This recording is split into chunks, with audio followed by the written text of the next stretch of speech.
Olá, meus alunos, tudo bem? Vamos começar mais um estudo da série Como Ir para o Céu. Tema de hoje, dízimo e oferta. É um tema, na minha opinião, muito interessante, dá muito o que falar. Tem muitos aí que cobram essas contribuições dos membros das igrejas e cobram muitas vezes de maneira equivocada. Aliás, não deviam nem cobrar, né? Nem dízimo nem oferta deve ser cobrado pela igreja. Essas contribuições devem ser ensinadas na igreja. E o membro cristão, membro convertido, ele, a partir desse ensinamento, deve entregar contribuição conforme os princípios bíblicos. Então, não deve ter ninguém te cobrando, ninguém te forçando a esse tipo de contribuição, porque ambas são voluntárias. Cada um tem a sua importância, cada uma tem a sua proporção para ser retirada e entregue, mas nenhuma delas, nenhum pastor, nenhum líder religioso tem autoridade para te cobrar, para te forçar a contribuir. Isso é algo entre você e Deus, e você faz conforme a sua fé, conforme a sua estatura espiritual. Nem sei se usa essa expressão, mas se não usar, eu acabei de inventar. Mas enfim, então o estudo de hoje se propõe a dizer o que são essas duas contribuições e como você deve contribuir com a sua congregação, a partir de dízimos e ofertas. E eu já vou deixar aqui um spoiler para a próxima temporada. Eu vou falar também de dízimos e oferta, mas como a instituição religiosa, de acordo com a Bíblia, deve administrar, deve aplicar esses recursos. Porque a gente sempre diz, sempre ouve, melhor dizendo, pessoas, né, líderes religiosos, dizendo que você tem que contribuir porque tem que contribuir, e muitas vezes explicando, né, fundamentando esses pedidos, esses requerimentos com argumentos que não são bíblicos. Né? Então, eu me proponho, já na próxima temporada, fazer um estudo também falando sobre os deveres da igreja para com essas contribuições. Por que não fazer agora? Porque nossa primeira temporada é uma preparação para que o iniciante venha se batizar. Se porventura tem um iniciante, né, que já se batizou e está acompanhando esse estudo, passou a acompanhar esse estudo, então é interessante saber, fazer esse estudo para ver se o que você tem aprendido, tem estudado, está de acordo com os princípios bíblicos. Enfim, a primeira fase de estudos é para que você entenda as bases do Evangelho e decida se você quer ou não começar a seguir ou permanecer nesse caminho. E a segunda fase é a partir do momento que você disse sim para a primeira, aí você vai entender como funciona na prática o Evangelho, né? Como você deve agir como um convertido, tem que entender mais profundamente como as coisas funcionam e também se preparar para fazer novos discípulos, para trazer novas pessoas para conhecer a Deus, para conhecer a Jesus e vir a se converter e ser salvo. Então preparando o outro para a salvação. Esse é a dinâmica do Evangelho. Então hoje eu vou te preparar para contribuir e a partir do momento que você estiver preparado para contribuir, preparado para seguir o Evangelho, então tem que te ensinar, te preparar a fiscalizar, né, ou pelo menos a entender como a sua igreja ministra essas contribuições, para você ver se está certo ou está errado conforme a Bíblia, e de tomar decisão, se fica onde você está ou se procura outra, que tem uma administração mais... tem uma administração que corrobore com o que está escrito na Palavra de Deus. Então vamos aqui, antes de começar a ler, vou desmistificar algumas afirmações que falam sobre o dízimo. Tem instituições que dizem que você tem que dar tudo, então pede para você doar seu carro, sua casa, investimentos. Então isso não é bíblico. Tudo que Deus pede é conceitual. Você não precisa doar tudo para uma instituição religiosa. Eu vou até citar uma passagem em que eles usam para fundamentar isso tudo. Mas o tudo de Deus, né, você tem aí a sua casa, tem o seu carro, tem a sua renda. Então, se você cede aí um cômodo da sua casa, né, um ou mais dias na semana, para fazer uma reunião, né, para estudo da palavra, por exemplo, para fazer um culto com as pessoas da sua comunidade, se você usa parte da sua renda e você está ajudando alguém necessitado, né, doando cesta básica, ajudando a pagar uma conta, comprando remédio, se você tem o seu carro e você ajuda as pessoas com problema de locomoção a chegar na igreja, ou leva, né, para uma consulta médica, Então você já está dando tudo para Deus, né? O dar tudo para Deus é o que você tem, você colocar à disposição do reino de Deus quando for necessário. Então você não precisa necessariamente doar tudo para a igreja. Se você quiser, né, de maneira voluntária, doar tudo que você tem para uma instituição religiosa, é algo particular seu. Mas Deus não pede que você doe tudo. Assim, o princípio do dízimo e da oferta, que nós, a partir de agora, vamos ver como, de fato, Deus quer que funcione. Então, eu vou ler hoje bastante versículos, vou citar bastante. Então, minha recomendação é que você que está assistindo esse vídeo, anote cada passagem que eu falar, e aí, a partir do vídeo, do final do vídeo, você confira tudo que foi falado aqui. Ou você vai pausando e vai lendo aí, fica a seu critério. Mas se você não quer perder a dinâmica do vídeo, anota cada passagem e lê depois, porque eu tenho passagem no Novo e no Antigo Testamento, então tá uma bem distante da outra, então para quem não tem muita habilidade de manusear a Bíblia, vai ter dificuldade de acompanhar em tempo real. Então a primeira passagem que eu vou ler com vocês, ou para vocês, é referente ao dízimo, que está no livro de Levítico, capítulo 27, é o terceiro livro da Bíblia. Levítico 27, 30, capítulo 27, versículo 30, que diz assim: também todas as dízimas da terra, tanto dos cereais do campo, como do fruto das árvores, são do Senhor. Santas são ao Senhor.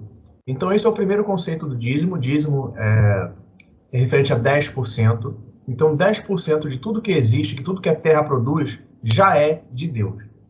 Então você não dá o dízimo, você devolve o dízimo. Então Deus te deu 100, desses 100 que Deus te confiou, 10 pertence a ele, então você deve devolvê-lo. Então o dízimo é inegociável.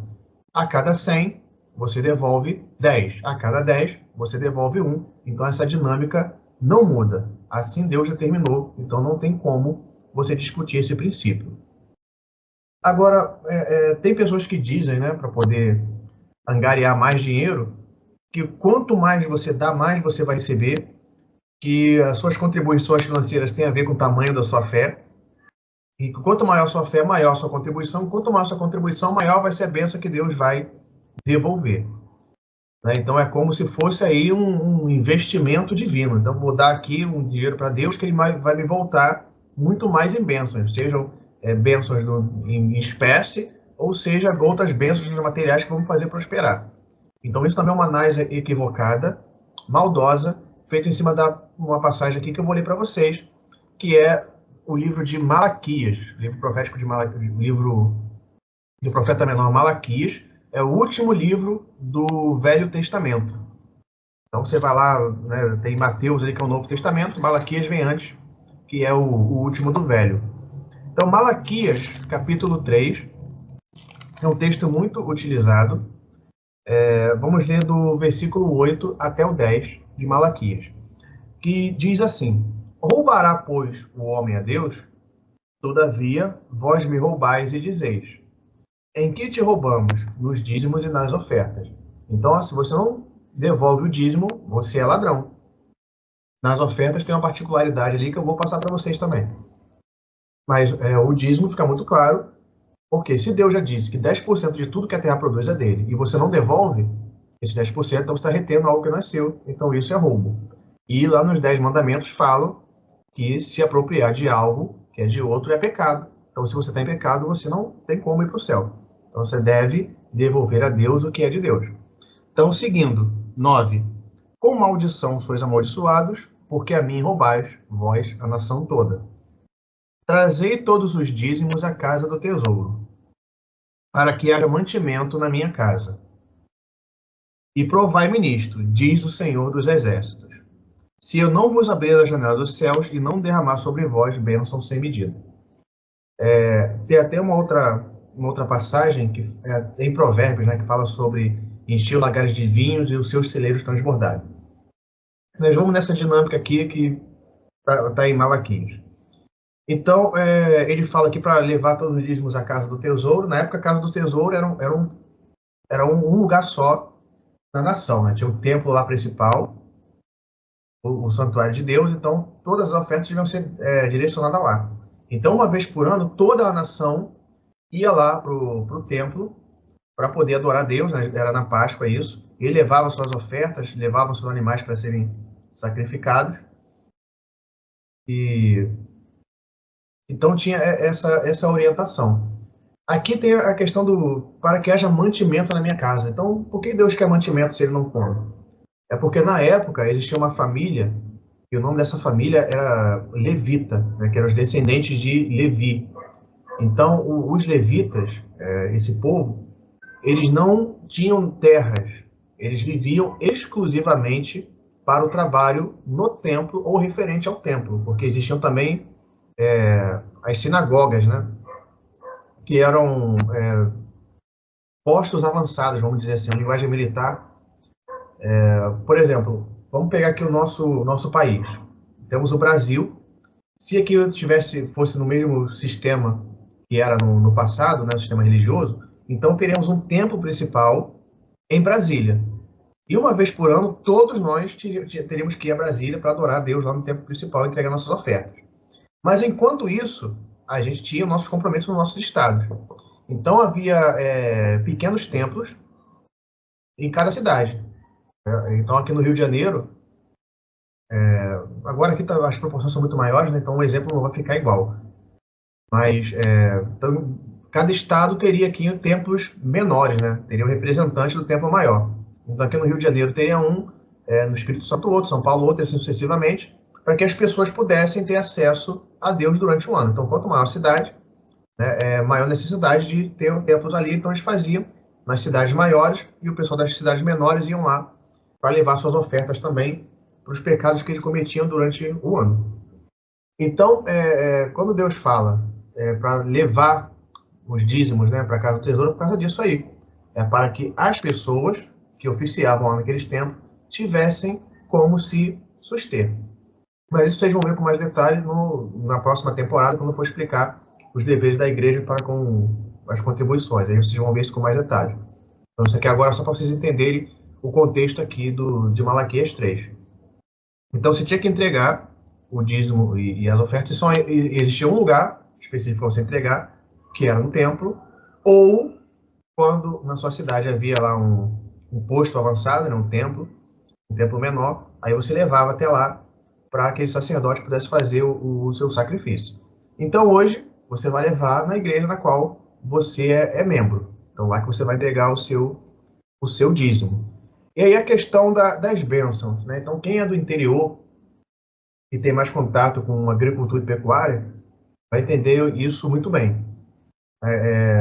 Então, a colheita ela é feita de tempos em tempos. Então, aquela planta, né, aquela árvore que dá fruto no inverno, então você só durante aqueles 3 meses de inverno você vai ter a produção daquela planta, daquele vegetal. Então, depois você vai ter que colher o máximo possível dentro do período de frio. E depois que aquele período acabar, né, você vai vender a tua colheita e toda aquela renda que você conseguiu vai se manter o ano inteiro. Mesma coisa com o animal. Então, tem um período que o animal fica gordo, atinge o seu tamanho máximo, o seu peso máximo, então ali que você vai vender. E toda aquela renda que você obtiver com a venda do teu rebanho é o que vai manter durante o ano inteiro.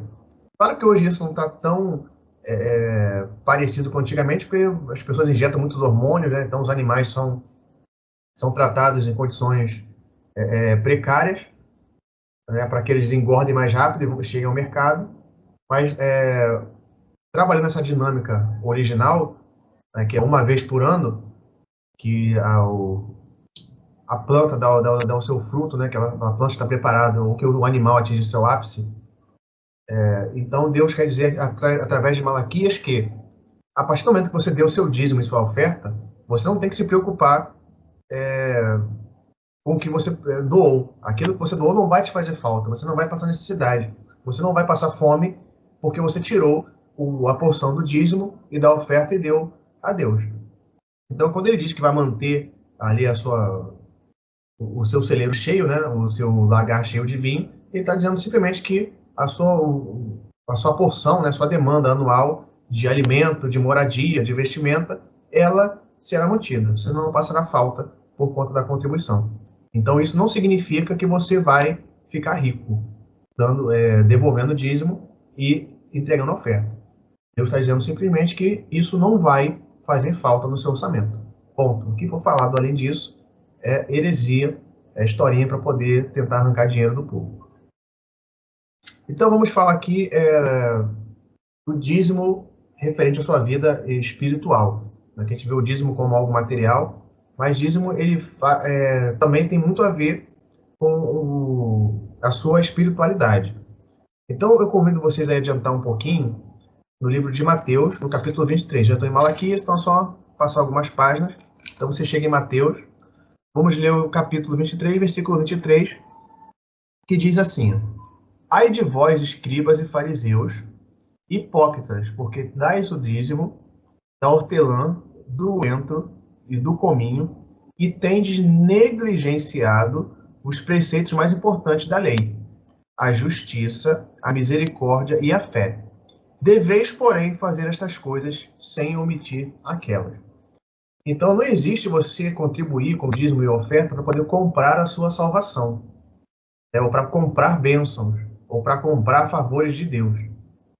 Na verdade, a pessoa que contribui com a igreja através de dízimos e oferta, ele faz isso porque ele já é um convertido. Isso é consequência da vida dele. Então, se você leva uma vida contrária aos princípios divinos e entrega o dízimo e oferta e acha que isso por si só vai agradar a Deus, isso é um pensamento errado. Deus ele não precisa do seu dinheiro e nem quer o seu dinheiro. E a questão do dízimo, né, é uma questão também social. Dízimo é oferta. E nós, repito, vamos ver mais para frente. Então, ele requer essas contribuições para a manutenção da igreja, daqueles que trabalham nela e por ela, e daqueles que também dependem dela. Então, o movimento de dízimos e ofertas, essa contribuição, essa doutrina, tem um viés social muito forte que não é ensinado. Porque muitos, né, que abrem sua própria igreja, abrem para benefício próprio. Então, abre ali sua empresa, e aí coloca, né, pessoas para trabalhar na igreja, diáconos, outras pessoas que exercem cargos ministeriais, e aí na hora que vem aquela verba da igreja, então ele tira o salário dele. Então você vê muitos líderes religiosos aí que têm roupas caras, carros caros, os filhos estudam em colégios particulares e viajam nas férias, vão para Disney, enquanto isso você tem uma membresia pobre, né, que contribui ali com pouco, e acha que aquilo ali está legal, porque o dízimo está na Bíblia, então ela está contribuindo e está tudo certo que está acontecendo. Daí a única coisa que está certa é o membro contribuir com o dízimo e a oferta, mas a maneira, o modo de vida desse líder religioso está totalmente errado. Ninguém deve se enriquecer com o dízimo e com a oferta. Se houver algum tipo de enriquecimento, tem que ser da comunidade como um todo. Então daria uma comunidade fiel com a contribuição de dízimo e oferta, então toda aquela comunidade acabou se beneficiando como um todo das bênçãos de Deus, todo mundo ali está próspero, doando cada vez mais para que a igreja avance com a obra de Deus cada vez mais. Agora, uma ou outra pessoa enriquecendo às custas da igreja, e todo mundo pobre, você não tem obra social no entorno da igreja, você não está vendo a comunidade crescer, então tem coisa errada aí. O propósito do dízimo e da oferta não está sendo bem aproveitado, não está sendo seguido as normas da palavra de Deus naquele lugar. Então, seguindo, agora vamos falar das ofertas. Diferentemente do dízimo, as ofertas não têm um percentual exato que você deve contribuir. Ela é voluntária. Então, vamos aqui para a 2 Coríntios, segunda epístola de Paulo aos Coríntios, não Coríntios, no capítulo 9, versículo 7. 2 Coríntios, capítulo 9, versículo 7, que diz assim: cada um contribua segundo tiver proposto no coração, não com tristeza ou por necessidade, porque Deus ama aquele que dá com alegria. Então, eu posso até acrescentar aqui, pelo contexto de hoje, né, não por tristeza, não por necessidade, não por coação, não por constrangimento, nada disso é motivo para você doar. Então, tem certas igrejas que fazem leilão, né, com dízimo. Então, quem pode dar 500? Ninguém, e 400, 300, 100, até ir descendo. Então, isso está errado. O que você deve fazer para contribuir é ter um valor em mente antes de você fazer a contribuição. Você não deve contribuir da oferta baseada no que vai sobrar do dízimo. Então, o dízimo, esse mês aqui deu 120, eu estou com 150 aqui, então 30 de oferta. E dessa vez eu dei um pouco mais, deu 140, então deu 140 de dízimo e 10 de oferta. Não, isso aí você está dando um troco.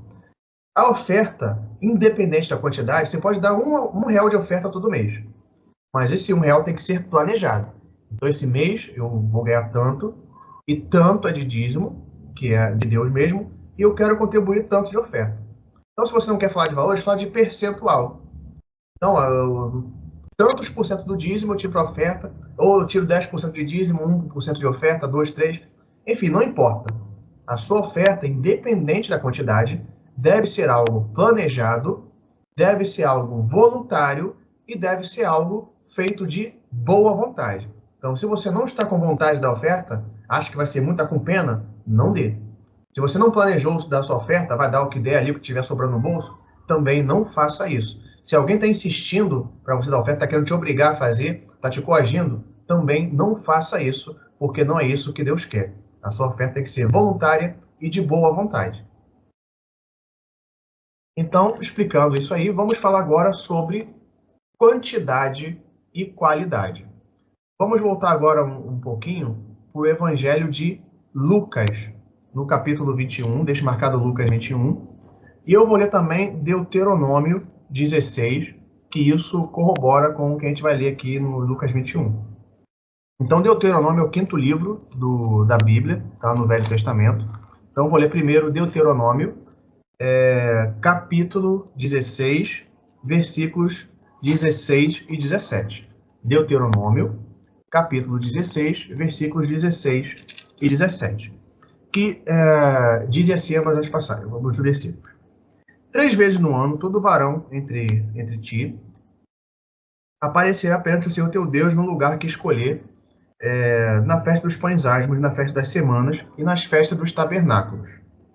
Porém, não aparecerá de mãos vazias perante o Senhor. Essas festas aqui, elas têm um significado profético que apontavam, no caso, para a primeira vinda de Jesus. Então, isso aí é um estudo para avançados. Então, vocês, como são iniciantes, não convém explicar isso agora. Basta que vocês saibam que eram festas realizadas com um propósito profético, tinha um significado que apontavam para Jesus. Então, tinha essas festas, e o povo tinha que ir e tinham que levar, aparecer nessas festas com uma oferta para Deus. Como tinha que ser essa oferta? 17. Cada um oferecerá na proporção em que possa dar, segundo a bênção que o Senhor Deus lhe houver concedido. Então, não posso estipular valor nenhum de oferta.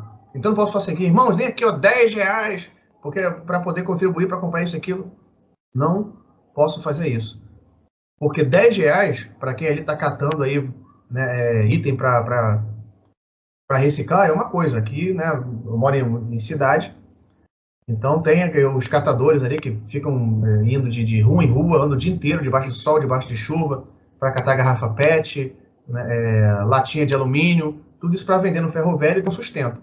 Então, para essa pessoa, se eu pedir R$10 de oferta, eu posso estar pedindo uma contribuição pesada para ela. Agora, para alguém que recebe um salário mínimo, R$10 não é nada. Agora, se eu pedir R$1.000 para um milionário, também não significa nada. Agora, R$1.000 para um assalariado é tudo que ele tem. Então, estipular valores, não importa qual o tamanho do valor que você considere, seja de grande ou pequeno, é errado. Porque a pessoa deve contribuir conforme a condição dela. Então, dentro da condição dela, ela vai dar a oferta que melhor apraz. E outra coisa interessante é, segundo a bênção que o Senhor lhe houver concedido. Então, isso aqui se refere também à oferta de gratidão. Então, você tem a sua oferta regular. Então, vamos levar aqui agora que estamos falando de um período de festa, né, bem específico. Então, você tem as suas ofertas regulares, mas, de repente, você recebeu algo extraordinário, algo que você não esperava estar recebendo, algo que era muito importante, né, que tem um impacto muito grande na sua vida. Então, você, como gratidão, deve ofertar algo a Deus. Então, não precisa necessariamente ser uma oferta financeira. Então, você pode fazer um culto na sua casa, um culto de ação de graças, né? Então, se for possível, né, fazer um bolo, chamar as pessoas, seus vizinhos, alguém mais chegado, para comemorar com você. Então, você fazendo uma reunião, né, com os bebes básicos. E nessa reunião, obviamente, tem que ter o culto, onde você vai contar a bênção que você recebeu, o motivo da sua alegria, vai atribuir essa bênção a Deus e vai adorar ali através de louvores, uma leitura da palavra, música, como eu já falei, né, louvores, oração, louvores e estudo da palavra. Então vai ter isso aí nesse culto de ação de graça. Depois vocês podem, né, aí comemorar com os comes e bebes. Enfim, então a oferta necessariamente não precisa ser tirar dinheiro do seu bolso e doar para uma instituição. Então, quando você faz um ato desse, por exemplo, é uma oferta que você faz a Deus, né? Até muito melhor do que a oferta simplesmente financeira, meramente financeira, que você dá para a igreja, porque fazendo um culto de ação de graça, por exemplo, você está reunindo pessoas que muitas vezes não iriam no templo, né? Não iriam visitar a sua igreja, mas ir na sua casa, por ser mais próximo de você, vai lá, ouve uma palavra e a partir dela pode ir até aceitar iniciar um estudo bíblico, aceitar ir na sua igreja e de repente venha se converter. Então você vai estar oferecendo algo mais valioso para Deus do que dinheiro, que é a vida de uma pessoa, né? Deus vai se alegrar muito mais de ver um novo converso do que ver uma oferta gorda em dinheiro. Não que ele não goste da oferta financeira, porque se ela for bem administrada também pode trazer muitos frutos. Mas a conversão, né, em um primeiro momento, é algo que você pode visivelmente perceber a alegria e a satisfação de Deus quando a mesma acontece. Agora que eu li Deuteronômio, eu vou ler uma passagem de alguém que deu tudo baseado aqui no que diz Deuteronômio, que é Lucas, no capítulo 21, que fala da oferta da viúva. Então, Lucas 21, de 1 a 4, diz assim: Estando Jesus a observar, viu os ricos lançarem suas ofertas no gasofilácio, que é uma caixa de madeira lá onde as pessoas depositavam suas contribuições. Viu também certa viúva pobre lançar ali 2 pequenas moedas. E disse: Verdadeiramente vos digo que esta viúva pobre deu mais do que todos. Porque todos estes deram como oferta daquilo que lhes sobrava. Ela, porém, da sua pobreza, deu tudo o que possuía, todo o seu sustento. Então, por isso que a gente não pode julgar a oferta pela quantidade, porque tem uma qualidade da oferta que Deus vê que a gente não vê.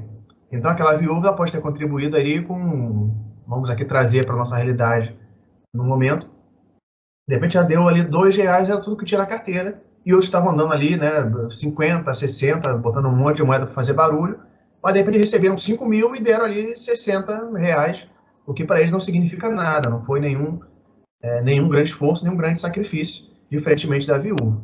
Agora, por que ela deu essas 2 moedas, né?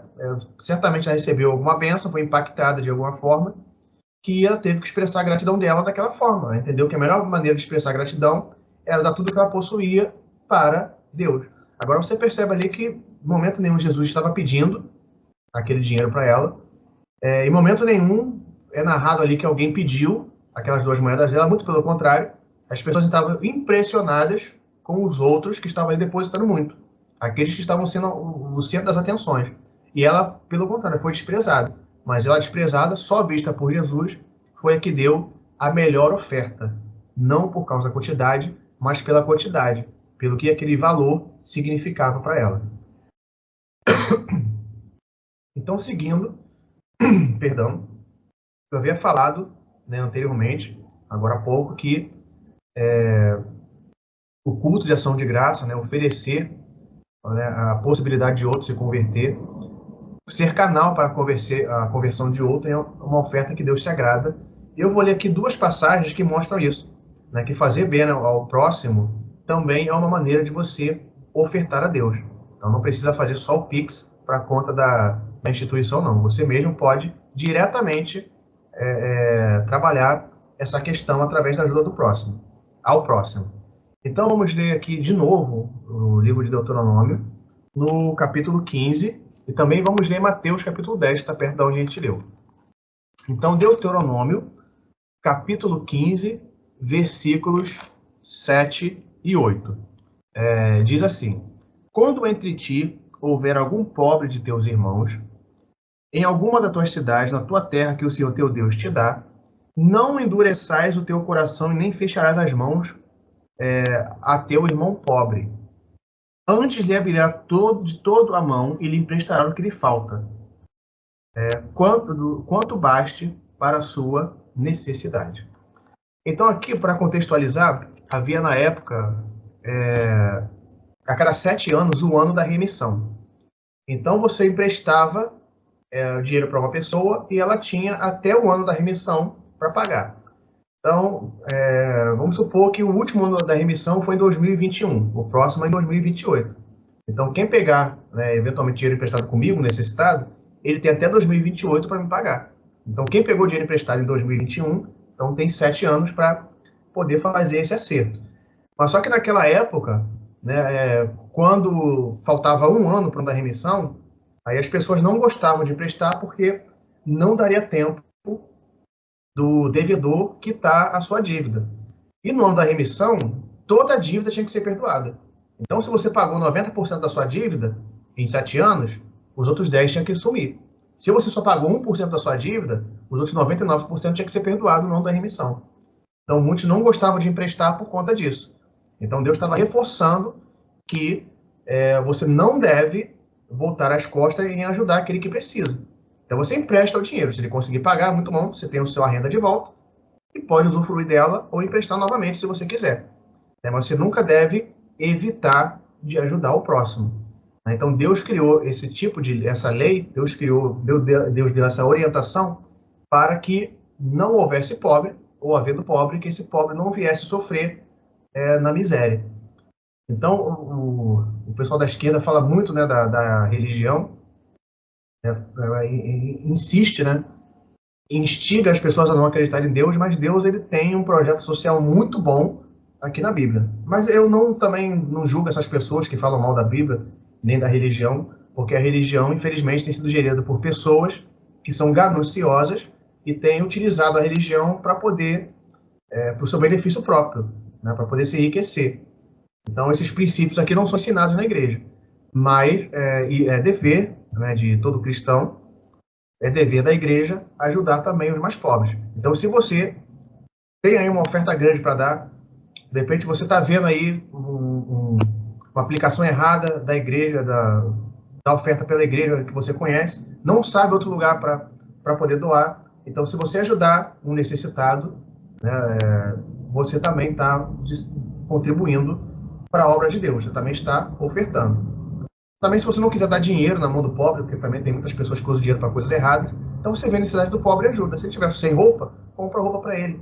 Se a casa dele estiver morando de maneira precária, faz um reparo na casa dele. Então, enfim, ajuda de uma maneira que ele tenha dignidade. Às vezes ele está sem dinheiro, ao invés de você dar o dinheiro para ele comprar comida, dá um emprego se você for empresário. Então, enfim, existem várias formas de você contribuir, de você ofertar para Deus, além da contribuição diretamente para o templo. Eu não estou dizendo para não fazer, só estou oferecendo outras oportunidades e outros caminhos, uma vez que nem todas as igrejas administram como deve ser administrado. Então, seguindo, vamos voltar agora para Lucas 10, 42. Perdão, Mateus 10, 42. Diz assim a passagem: E quem der de beber, ainda que seja um copo de água fria, para um desses pequeninos, por ser este meu discípulo, em verdade vos digo que de modo algum perderá o seu galardão. Então, galardão, o significado da palavra galardão, no dicionário você pode ver isso, é recompensa dada para grandes serviços. Então, você que se dispõe a fazer o bem para o próximo, seja através de grandes contribuições, de contribuições financeiras, como a gente viu em Deuteronômio, ou seja, como simples atitudes, como essa de doar um copo d'água, Deus está observando cada gesto seu, do menor ao maior, do maior ao menor.